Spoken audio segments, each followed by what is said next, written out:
听这蝙蝠翅膀扇动的声音，我的妈呀！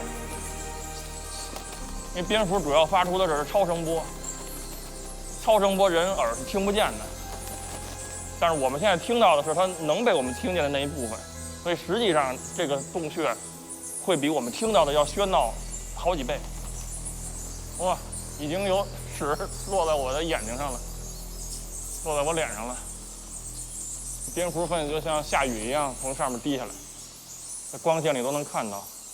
我的头盔上跟我的护目镜上噼噼啪啪的，我这脚下是正宗的踩屎感，非常厚的蝙蝠粪。然后这个蝙蝠粪下边看，都是无数的蟑螂。那现在是傍晚，大批的蝙蝠开始往洞外飞了，看那个洞口。它们飞出去之后，就要形成另一种奇观。